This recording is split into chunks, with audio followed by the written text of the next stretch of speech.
Hello friends, this is Hemant sir. In the previous lecture, we have seen the methods of preparation of alkyl halide from alcohol with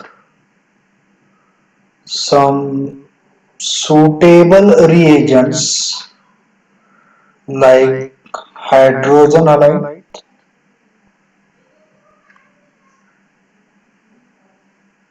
then by using phosphorus halide, then by using thionyl chloride. That part we have finished in the last session. Today we are going to discuss about the same, that is method and preparation of alkyl halide, but different is from hydrocarbon. Okay. Alkyl halide are from saturated as well as unsaturated hydrocarbons.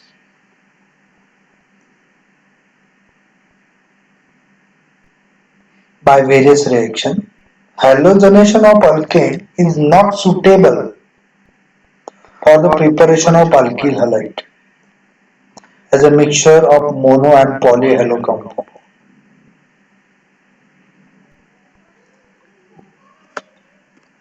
Halogenation of alkane ये जो reaction होती है वो इतनी suitable नहीं होती for the preparation of alkyl halide. ऐसा क्यों होता है? बिकॉज ये जो रिएक्शन है वो रिएक्शन चलती रहती है, ये मोनो हैलोजन स्टेज में रुकती नहीं। अगर आप लोगों ने सपोज मीथेन लिया और मीथेन में आप लोगों ने अगर कौन सा ही हैलोजन लिया, सपोज क्लोरीन लिया इन प्रेजेंस ऑफ अल्ट्रावायलेट लाइट, तो रिएक्शन में हमें जितने हाइड्रोजन है उतने हाइड्रोजन लगेंगे और जितने हाइड्रोजन है वो सब हाइड्रोजन को रिप्लेस करते जाएंगे। फिर जाके आपको लास्ट में कार्बन टेट्राक्लोराइड मिलेगा। यानी अगर आपको मिथाइल क्लोराइड चाहिए तो methyl chloride you will not get easily because halogenation of alkane does not stop at monohalo stage. Hence, the halogenation of alkane reaction is not easy. Next, addition of hydrogen halide to alkene. That part learned in the 11th class. Here, given C. Refer to standard 11th chemistry textbook section 15.2.4. All details including order of reactivity of H's, Markovnikov rule and peroxide effect. That part actually given in the 11th class. Okay. हम आगे का देखते हैं, problem solve करने की कोशिश करते हैं। चलो 11 की बेस पे How will you obtain 1-bromo-1-methyl cyclohexane from alkene? Actually, solution is given. Write possible structure of alkene and the reaction involved.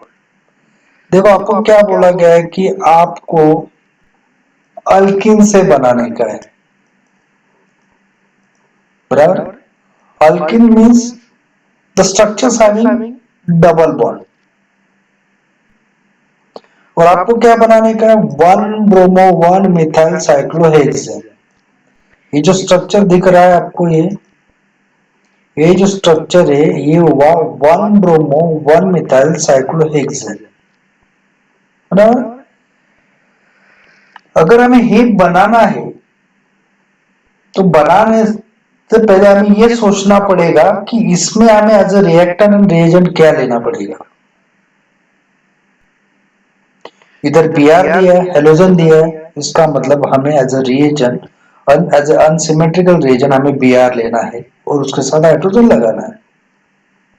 और Br कौन से पोजीशन को लगाया, उधर हमें डबल बॉन्ड लगाना क्या है उस साइक्लो स्ट्रक्चर में। फिर उसके हिसाब से ये रिएक्शन फॉलो होगी। Br acquired negative charge, delta negative charge, and hydrogen acquired positive charge. And according statement of Markovnikov, when unsymmetrical reagent react with unsymmetrical alkene, then this negative part of the reagent attack on unsaturated carbon atom which carries less number of hydrogen atom. अभी ये जो Br attach हुआ है ये position पे attach हुआ है जिधर मिथाइल अटैच हुआ है। इस पोजीशन पे आप अगर ठीक से देखोगे तो हाइड्रोजन नहीं है। The carbon valency fully satisfied with methyl group, another this two carbon with double bond. So there is a no hydrogen. Hence this Br approach towards this carbon. Then you will get the one bromo, one methyl cyclohexane. This is the first answer. Let's see second. Same here. Cyclohexane structure given and link with the methylene group with double bond. Unsymmetrical reagent दिया है, unsymmetrical alkyne दिया है, तो Br obvious ऐसे carbon के ऊपर जाएगा जिधर हाइड्रोजन कम हो गए या ना के बराबर हो। तो ये Br देखो ये कार्बन के ऊपर अटैक किया है। इस कार्बन का जो सेंटर कार्बन है इस कार्बन के पास एक भी हाइड्रोजन नहीं है, इसीलिए इसके ऊपर गया है, तब जाके आपको ये प्रोडक्ट मिला है। ठीक है, ये देखते हैं। Use your brain power, rewrite the following reaction by filling the blanks. अभी ये प्रोपीन का स्ट्रक्चर दिया है। Why propane? There are three carbons having double bond between the carbon, between carbon carbon. दोनों अनसिमेट्रिकल है। अनसिमेट्रिकल रिएजेंट के तौर पे हम लोगों ने HBr लिया है। हमें मेजर प्रोडक्ट चाहिए और माइनर प्रोडक्ट चाहिए। अगर इस रिएक्शन देखा जाए तो हमें तुरंत दिमाग में आता है कि ये जो रिएक्शन है ये मार्कोनिकॉप्स की रिएक्शन बताती है। क्यों ऐसा? क्योंकि स्टेटमेंट क्या कहता है कि unsymmetrical alkyne react with unsymmetrical reagent, बराबर, दोनों चीजें हैं इधर। Then this unsymmetrical reagent approach towards attack towards unsaturated carbon atom which carries less number of hydrogen atom. अब ये जो सेंटर का कार्बन दिख रहा है उसके पास एक ही हाइड्रोजन है और बाकी दोनों जो टर्मिनल पोजीशन पे कार्बन है उसके पास एक के पास 3 है और एक के पास 2 है। तो ये जो रिएजेंट है ये जाएगा अनसैचुरेटेड कार्बन जिधर less number of hydrogen atom है उधर अटैक करेगा। अगर उसने इधर अटैक किया तो pi electron shifted to the neighbour hydrogen, तो ये CH2 का कन्वर्जन CH3 हो जाएगा। तो आपको प्रोडक्ट क्या मिलेगा? Br जो रहेगा वो सेकंड कार्बन को अटैच करेगा, बराबर। तो ये पहला प्रोडक्ट रहेगा आइसोप्रोपाइल ब्रोमाइड, ये मेजर रहेगा अकॉर्डिंग मार्कोनिकॉप्स, बराबर। और दूसरी पॉसिबिलिटी ये कहती है कि Br ये कार्बन के ऊपर अटैक करेगा और डबल बॉन्ड शिफ्ट होगा सेंटर कार्बन के ऊपर और इधर हाइड्रोजन आएगा, यानी CH का कन्वर्जन CH2 में हो जाएगा। तो दूसरा पॉसिबिलिटी ऐसी है कि 1 ब्रोमोप्रोपेन, एक दूसरी पॉसिबिलिटी। ये दो ही प्रोडक्ट की पॉसिबिलिटी, मेजर होता है आइसोप्रोपाइल ब्रोमाइड, माइनर के चांसेस होते हैं 1 ब्रोमोप्रोपेन। अभी ये जो रिएक्शन दिख रहा है इसमें पेरोक्साइड इफेक्ट डाला गया है और पेरोक्साइड इफेक्ट होता है एंटी मार्कोनिकॉप्स में होता है। ये टोटली ऑपोजिट आ जाती है रिएक्शन, बराबर। उसका स्टेटमेंट ऐसा हो जाएगा when unsymmetrical reagent react with unsymmetrical alkyne then the negative part of the reagent attack on unsaturated carbon atom which carries more number of hydrogen atom, बराबर। उन्होंने क्या कहा है कि नेगेटिव पार्ट जो Br जो रहता है वो नेगेटिव रहता है, वो इलेक्ट्रोनेगेटिव एटम है, hence Br acquire delta negative charge, hydrogen acquire delta positive charge, बराबर। तो ये जो नेगेटिव पार्ट है वो ऐसे अनसैचुरेटेड कार्बन के ऊपर अटैक करेगा जिस कार्बन के ऊपर मैक्सिमम नंबर पे हाइड्रोजन होंगे।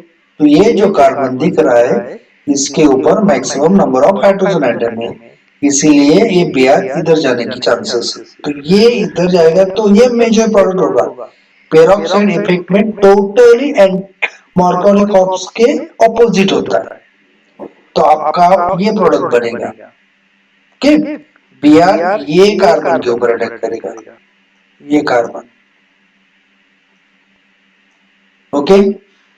और माइनर में ये कार्बन के ऊपर अटैक करेगा, जो मिलेगा माइनर प्रोडक्ट। ये दो प्रोडक्ट मिलेगा आपको। अब ये थर्ड एग्जांपल दिख रहा है आपके पास, इसमें फिर से पेरोक्साइड इफेक्ट है और इधर भी प्रोपीन दिया है बराबर इसके जैसा। अभी जो भी रिएजेंट होता है जिसपे नेगेटिव चार्ज होता है, ये तो ये कार्बन के ऊपर अटैक करेगा, नहीं तो ये कार्बन के ऊपर अटैक करेगा, दोनों में से। तो अभी इसमें पेरोक्साइड दिया है फिर से, तो नेगेटिव पार्ट ऐसे कार्बन के ऊपर अटैक करेगा, सैचुरेटेड कार्बन के ऊपर अटैक करेगा कि जिसके ऊपर maximum number of hydrogen atom है। अभी ये कार्बन के ऊपर maximum number of hydrogen atom दो है और एक कार्बन के ऊपर एक ही है। तो जिधर ज्यादा का हाइड्रोजन है उधर ही अटैक करेगा Br, ये साइड में चला जाएगा और पाई इलेक्ट्रॉन शिफ्ट होगी और हाइड्रोजन ले लेगा। तो आपको 1 ब्रोमोप्रोपेन ये मेजर प्रोडक्ट मिलेगा ड्यू टू पेरोक्साइड इफेक्ट। और दूसरी पॉसिबिलिटी ये कहती है कि ये Br नेगेटिव चार्ज ये कार्बन के ऊपर चला जाएगा। कौन से कार्बन के ऊपर? ये कार्बन के ऊपर चला जाएगा। अगर Br ये कार्बन के ऊपर चला जाएगा, पाई इलेक्ट्रॉन शिफ्ट होगा नेबर कार्बन के ऊपर, तो आइसोप्रोपाइल ब्रोमाइड ये आपको दूसरा प्रोडक्ट मिलेगा, है ना। ये दो प्रोडक्ट मिलने के चांसेस है। पर अगर पेरोक्साइड इफेक्ट होगा तो maximum number of hydrogen atom होगा, उधर negative part of the reagent जाएगा। और अगर पेरोक्साइड नहीं होगा तो negative part of the reagent attack on unsaturated carbon which carries less number of hydrogen atom. तो ये दो टाइप के रिएक्शन, एक मार्कोनिक ऑफ से और दूसरा एंटी मार्कोनिक ऑफ से, जो आप लोगों ने 11th क्लास में पढ़ा है। अब ये रिएक्शन देख लेते हैं। Alkene form addition product, obvious alkene में डबल बॉन्ड है, okay. vicinal dihalide with chlorine or bromine, usually an inert solvent like carbon tetrachloride. Carbon tetrachloride एक सॉल्वेंट है, इनर्ट सॉल्वेंट बोलते हैं हम इसको। एट रूम टेम्परेचर पे ये रिएक्शन होगी। तो अगर हाइड्रोजन दो हाइड्रोजन लिया हमने, इसमें हाइड्रोजनेशन करना है, हाइड्रोजनेशन ऑफ अल्कीन का रिएक्शन है बराबर। इसमें कोई चार्जेस नहीं, ये non polar, they have the non polar covalent bond, both are chargeless. तो एक ये कार्बन के ऊपर चला जाएगा एक हाइड्रोजन, एक ये कार्बन के ऊपर चला जाएगा, दोनों विसिनल कंडीशन में आ जाएगी। Vicinal means what? A hydrogen atom attach to the adjacent hydrogen carbon atom. तो ये इधर अटैच है, ये इधर अटैच है, ये इधर अटैच है, तो इसको बोलते हैं vicinal डायहाइड। A halogen atom attached with the adjacent carbon atom is called as a vicinal dihalide। ठीक है, चलो आगे बढ़ते हैं। ओ, ये रिएक्शन है का आगे, do you know when alkene are heated with bromine or chlorine at high temperature, hydrogen atom of allylic carbon is substituted with halogen atom giving alkyl halide। इसमें ये रिएक्शन में देखो कि इसमें जो दिया है वो सब्स्टिट्यूशन टाइप का रिएक्शन हो जाता है हाई टेम्परेचर की वजह से। अगर आप लोगों ने उसको हीट किया, एक हाई टेम्परेचर दिया बराबर, तो आपको जो भी प्रोडक्ट मिलेगा वो भी एलिलिक ही मिलेगा। अगर एलिलिक का रिएक्शन है क्लोरीन के साथ तो resulting product is also allylic at high temperature. Clear? Okay, चलो आगे देखते हैं जो हमारा रिएक्शन जो आज पढ़ना है। तो आज हम डिस्कस करने वाले हैं हैलोजन एक्सचेंज। इसके नाम में सब कुछ छुपा हुआ है। हैलोजन एक्सचेंज यानी वो एक्सचेंज करता है, बराबर है। कुछ एक्सचेंज ऑफर हम लोग देखते हैं मार्केट में, ये ले लो वो दे दो, बराबर। वैसे ही इधर भी एक्सचेंज होता है। क्या क्या था देखो, alkyl iodides are prepared conveniently by treating alkyl chloride or bromide with sodium iodide in methanol or acetone solution. The sodium bromide or sodium chloride precipitates from the solution and can be separated by filtration. ये reaction के ऊपर अभी आप लोग ध्यान दो। इस reaction में देखो सोडियम आयोडाइड लिया है for the preparation of alkyl iodide. Okay, by this method you can prepare only and only iodide product in presence of acetone. This is a one most important condition. Okay, here this alkyl chloride या आप लोग alkyl bromide भी ले सकते हैं।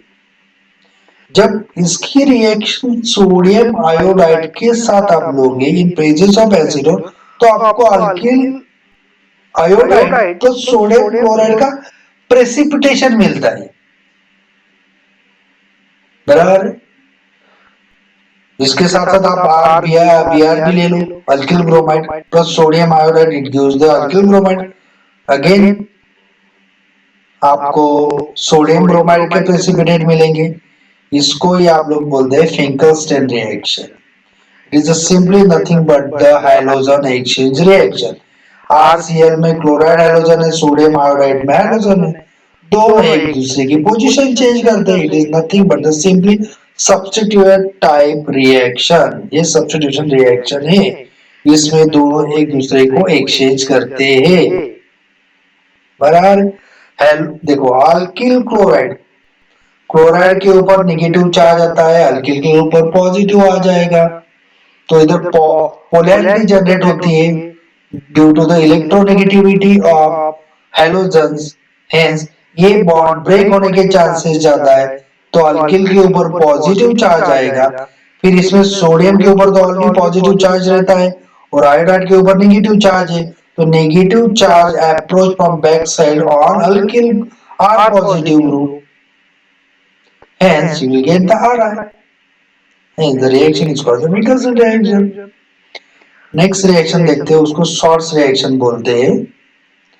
Here इसमें हम लोग अल्किल फ्लोराइड बनाते हैं। Generally alkyl fluoride reaction is not easy to preparation simply because it gives sometime very difficult, means explosive type of the product, highly reactive reaction होती है। इसलिए जनरली अल्किल फ्लोराइड के साथ रिएक्शन जनरली होती नहीं, पर होती है तो इन प्रेजेंस ऑफ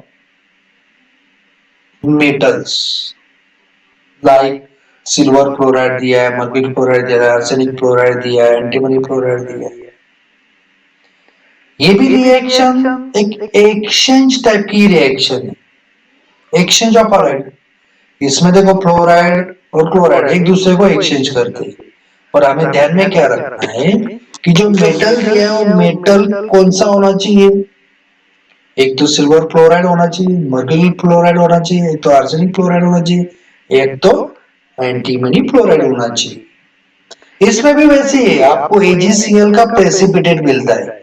जब RCl के साथ AgF की रिएक्शन होती है in presence of silver chloride, it gives alkyl chloride plus AgCl as a precipitate. Okay, समझ में आ गया। इसको ही हम लोग शॉर्ट्स रिएक्शन बोलते हैं।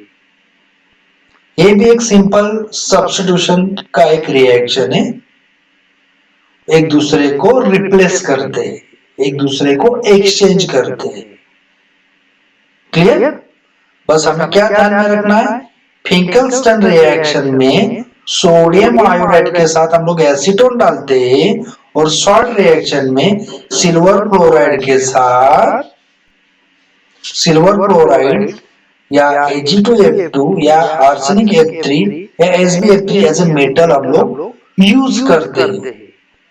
ओके, चलो आगे बढ़ते हैं। इलेक्ट्रोफिलिक सब्स्टिट्यूशन क्वेश्चन देखते हैं। Can you recall identify the product of the following reaction.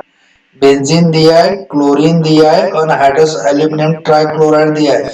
ये फ्रीडल क्राफ्ट रिएक्शन दिख रही है जो 11 में आप लोगों ने पढ़ा है, बराबर है। कैसे पहचानोगे? अनहाइड्रस लेविस एसिड की वजह से। एल्यूमिनियम ट्राइक्लोराइड लेविस एसिड है, बराबर है। Anhydrous mean there is no water solid form में। तो ये इलेक्ट्रोफिलिक सब्स्टिट्यूशन रिएक्शन क्यों कहा गया है? क्योंकि ये जो क्लोराइड है उसको इलेक्ट्रोफाइल बोलते हैं, बराबर है, इसको इलेक्ट्रोफाइल बोलते हैं। और बेंजीन दिया है, बेंजीन के हर कॉलम में एक हाइड्रोजन होता है जो हमें दिखता नहीं, हाइड करके लिया है, बराबर है। तो एक इधर का एक हाइड्रोजन निकल जाएगा, उसकी जगह पे क्लोरीन लगेगा तो आपको मिलेगा chlorobenzene. Okay, as a major product plus HCl. The name of the type of the halide produced in the above reaction is aromatic halide. क्या आएगा इसका answer? aromatic halide. And what type of the reaction are shown by the benzene? ये कौन से type का reaction दिखा रहा है? इलेक्ट्रोफिलिक सब्स्टिट्यूशन टाइप का रिएक्शन दिखा रहा है। क्लियर, समझ में आ गया? फिर से एक बार समझो। ये बेंजीन दिया है प्लस इलेक्ट्रोफाइल दिया है क्लोराइड, इसको हम लोग इलेक्ट्रोफाइल्स बोलते हैं, chlorine. Anhydrous aluminium trichloride, okay, chargeless electrophile है, इधर हाइड्रोजन होता है, एक दूसरे की जगह चेंज होती है। क्लोराइड हाइड्रोजन को रिप्लेस कर देता है और आपको क्लोरोबेंजीन मिलेगा प्लस हाइड्रोजन क्लोराइड मिलता है। Okay, name of the type of the halide produce in the above reaction is aromatic halide. आप इसको क्लोरोबेंजीन बोल सकते हैं। What type of reaction are shown by benzene? It is a simply electrophilic aromatic substitution reaction. Clear, चलो आगे बढ़ते हैं। Aril chloride जो अभी इसका प्रोडक्ट हमने देखा, and bromide can be prepared by direct halogenation of benzene.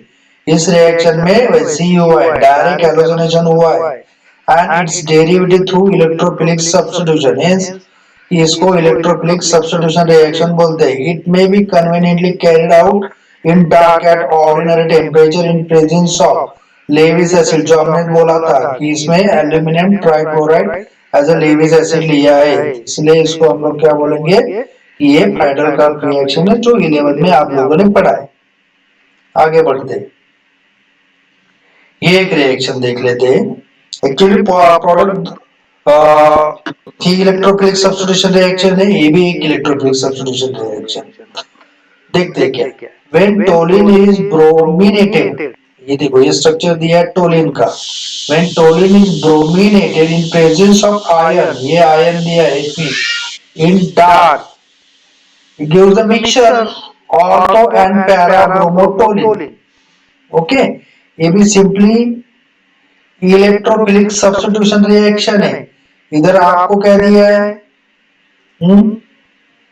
Toluene. Okay, toluene में आपको क्या डालना है? Electrophile as a bromine in presence of ion dark. अभी देखो ये जो क्लोरीन है अपने इलेक्ट्रॉन लूज करेगा और इलेक्ट्रॉन इस दो कार्बन के बीच में डालेगा। सॉरी, ये दो कार्बन के बीच में डालेगा और इधर का डबल बॉन्ड ब्रेक होके वो इधर नेगेटिविटी जनरेट करेगा। मींस ऑर्थो पोजीशन के ऊपर इलेक्ट्रॉनिक डेंसिटी जनरेट हो जाएगी और बीआर को वो ले लेगा खुद की तरफ, यानी सेकंड पोजीशन पे बीआर आएगा इधर। हमेशा हमें ये ध्यान में रखना है कि अगर इलेक्ट्रोफिलिक सब्स्टिट्यूशन रिएक्शन है इन प्रेजेंस ऑफ आयन तो वो हमेशा ऑर्थो पोजीशन पे अटैक करेगा, नहीं तो पैरा पोजीशन पे अटैक करेगा। ये दो प्रोडक्ट हमें मिलेंगे। ओके, तो पहला प्रोडक्ट हमें मिला है ऑर्थो ब्रोमोटोलिन एंड सेकंड प्रोडक्ट मिला है पैरा ब्रोमोटोलिन। एक ऑर्थो और एक पैरा। ये सिंपली ऐसा है कि इन दोनों के बीच में बॉन्ड फॉर्म होगा और इलेक्ट्रॉन शिफ्ट होगी ऑर्थो पे। तो वैसे ही है कि इसके भी इलेक्ट्रॉन ऑर्थो पे, ऑर्थो के बाद पैरा के ऊपर शिफ्ट होंगे। तो आपको मिलेगा पैरा ब्रोमोटोलिन। उसकी पोजीशन होती है 1,4। अरे 1,4। ये जो सामने सामने अगर अटैच होगा तो पैरा ब्रोमीन, और एकदम क्लोज होगा दूसरे पोजीशन पे तो उसको बोलते हैं ऑर्थो ब्रोमोटोलिन प्लस एचबीआर। आगे देखते, electrophilic aromatic electrophilic substitution with iodine is reversible. Obvious है कि अगर आप कौन सा भी एरोमेटिक कंपाउंड लेंगे और उसके साथ रिएक्शन आयोडीन के साथ बनाने की कोशिश करेंगे तो एक रिवर्सिबल रिएक्शन दिखाएगा। बिकॉज एक ऐसा इमेजिन करो कि आपने टोलिन लिया है और उसमें आयोडीन डाला है, बराबर है? तो आपको प्रोडक्ट क्या मिलेगा? चांसेस। एक हम लोग इमेजिन करेंगे तो क्या मिलेगा? जिधर एक ऑर्थो और पैरा पोजीशन पे हाइड्रोजन है उसको रिप्लेस करेगा तो ऑर्थो आयोडो टोलिन मिलेगा प्लस एच आई मिलेगा ना, बराबर? एच आई मिलेगा हमें प्रोडक्ट में। जैसे ये प्रीवियस रिएक्शन में देखो एच बी आर मिला, उसमें एच आई मिलेगा ये रिएक्शन। और एच आई जो होता है वो स्ट्रॉन्ग रिड्यूसिंग होता है, वो तुरंत रिएक्शन को रिड्यूस करके फिर से, यानी वो रिएक्शन नहीं बनाता। Hence, it gives a reversible reaction because of the strong reducing agent of HI. Okay, and if you want to complete the reaction, तो reaction complete होगी, but in presence of strong oxidizing agent like HNO3 and iodic periodic acid. आप लोग nitric acid के साथ ये reaction बना सकते हैं जो ऑक्सीडेशन का काम करता है, तब जाके आपको ये रिएक्शन मिल सकती है। तो हम लोग क्लोरीन के साथ बना सकते हैं, ब्रोमीन के साथ बना सकते हैं, पर आयोडीन के साथ नहीं बना सकते because it gives the reversible product. Okay, और क्लोरीन के साथ भी नहीं बना सकते because chlorine gives the highly reactive product. Okay, तो आयोडीन और क्लोरीन के साथ हम लोग बना नहीं सकते। आयोडीन के साथ क्यों नहीं बना सकते? कि use the reversible product. And chlorine के साथ क्यों नहीं बना सकते? Because chlorine is a highly reactive. Hence, fluoro compound are not prepared by this method. Clear? आगे बढ़ते, सैंडमर रिएक्शन जो आगे टॉपिक आने वाला है, जो चैप्टर नंबर 13 है उसमें देखेंगे। ओके, फिजिकल प्रॉपर्टीज देख लेते हैं। Physical properties of alkyl halide. Physical properties यानी क्या क्या देख लेंगे हम उसमें? हम लोग उसका बॉइलिंग पॉइंट देख लेंगे, हम उसका साइज एंड शेप देख लेंगे, उसमें कौन से पार्टिकल कौन से टाइप का फोर्स होता है वो देख लेंगे, कौन से टाइप का बॉन्ड होता है वो देख लेंगे। तो देखते, physical properties of alkyl halides are considerably different from those of corresponding alkenes. The boiling point of alkyl halide is determined by polarity of the CH bond as well as the size of hydrogen atom. अब ये जो CX bond है, they have the polarity. That part is learned in the 11th class. Polarity means there are different charges atom linked with the covalent bond. Here, halogen having delta negative charge and carbon having delta positive charge. Both the electronegativity is different. Correct? Halogen is a more electronegative atom than the carbon. So, the electron automatically hydrogen अपनी तरफ खींचता है तो electron खुद की तरफ खींचने की जो प्रोसेस है इसको ही कहा जाता है पोलैरिटी, यानी किसी को अपनी तरफ आकर्षित करना, that is called as polarity. तो उनमें जो बॉन्ड फॉर्म होता है उसको हम लोग बोलते हैं पोलर कोवैलेंट बॉन्ड। क्या बोलते हैं हम लोग? Polar covalent bond. और it's depend on the size of the hydrogen atom also. देखते हैं आगे, आगे देखते हैं nature of intermolecular forces. Hydrogen generally हम लोग देखते हैं फ्लोरीन, क्लोरीन और ब्रोमीन एंड आयोडीन। जैसे जैसे आप लोग फ्लोरीन, क्लोरीन, ब्रोमीन और आयोडीन की तरफ जाते हो तो इलेक्ट्रोनेगेटिविटी डिक्रीज होती है। इधर देखो, फ्लोरीन का इलेक्ट्रोनेगेटिविटी 4 है, क्लोरीन का इलेक्ट्रोनेगेटिविटी 3 है, ब्रोमीन का इलेक्ट्रोनेगेटिविटी 2.8 है, आयोडीन की 2.5 है, कार्बन का 2.55 और हाइड्रोजन का 2.22 है। That means electronegativity of the halogen decreases from top to bottom.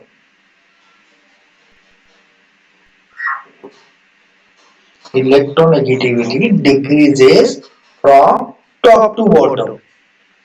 इससे हमें ये पता चलता है कि जैसे इलेक्ट्रोनेगेटिविटी डिक्रीज होती है टॉप टू बॉटम, तो उनमें कौन से टाइप का बॉन्ड हो सकता है? वो स्ट्रॉन्ग बॉन्ड हो सकता है या वीक बॉन्ड हो सकता है, वो आगे आने वाला है, वो देखते हैं। Carbon atom that carries halogen develop a partial positive charge. ये स्ट्रक्चर देखो, ये जो कार्बन है उसके ऊपर डेल्टा पॉजिटिव चार्ज है, वो पार्शियल है, और हैलोजन है उसके ऊपर डेल्टा नेगेटिव चार्ज। बराबर, भी पार्शियल। जब तक वो बॉन्ड में है तब तक उसको हम लोग पार्शियल बोलेंगे, क्योंकि वो फुली ब्रेक हुआ नहीं है। They have the partial charges on it. Hence, this type of the structure, या bond, is called the polar covalent bond. Polar covalent bond means what? A different electronegative atom linked with the covalent bond is called as a polar covalent bond. इस structure में तो आपको दिख रहा है कि hydrogen attach है carbon के साथ है। तो अगर आप लोगों ने इधर देखा होगा कि जितने भी हाइड्रोजन है उसकी इलेक्ट्रोनेगेटिविटी कार्बन से ज्यादा है, और जिसकी इलेक्ट्रोनेगेटिविटी ऑब्वियस कार्बन से ज्यादा है तो वो खुद की तरफ इलेक्ट्रॉन खींचने की कोशिश करेगा। अगर उसने खुद की तरफ इलेक्ट्रॉन खींच रहा है तो उसके ऊपर जो इलेक्ट्रॉन खींचता है उसके ऊपर नेगेटिव चार्ज आता है, उसको हम लोग बोलते हैं delta negative charge, partial delta negative charge, और carbon bearing partial positive charge on it. आगे देखते हैं, the size of the hydrogen atom increases from fluorine to iodine. अब वैसे कि जैसे जैसे आप का atomic number from top to bottom बढ़ता है तो उसका साइज भी बढ़ता जाएगा। बराबर। अगर सपोज इस स्ट्रक्चर में हम लोगों ने कार्बन के साथ क्लोराइड दिया है और दूसरा स्ट्रक्चर दिया है कार्बन के साथ क्लोराइड दिया है, तो कार्बन और क्लोराइड का जो साइज है, सॉरी क्लोराइड का कार्बन के साइज जो है, मैं कुछ गलत बोल रहा हूं, कि हैलोजन सीरीज में जैसे जैसे आप लोग एटॉमिक नंबर बढ़ता है from top to bottom, the size of the particular halogens increases.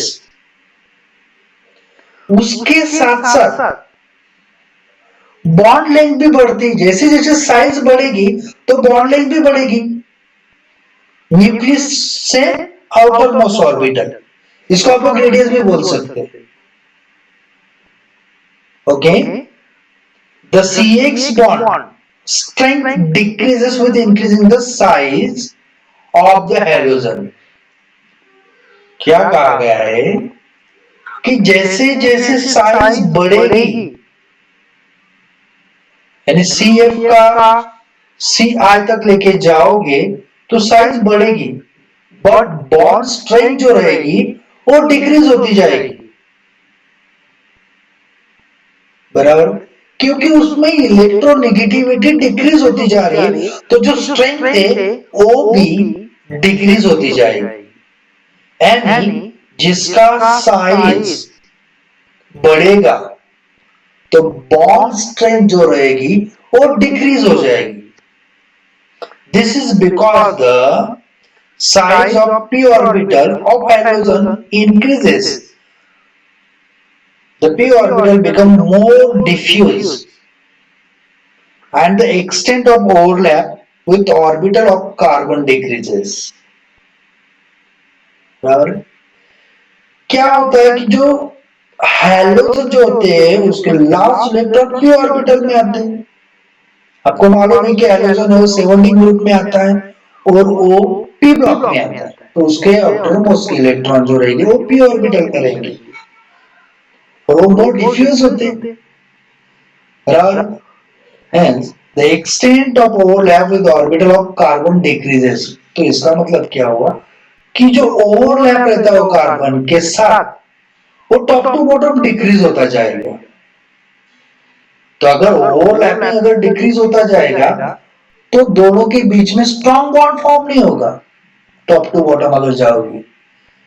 अगर ओवरलैपिंग जो होती है वो डिक्रीज होती जाएगी टॉप टू बॉटम, तो अगर डिक्रीज ओवरलैपिंग डिक्रीज होती जाएगी तो जो बॉन्ड होगा वो वीक होगा as compare to the carbon chloride.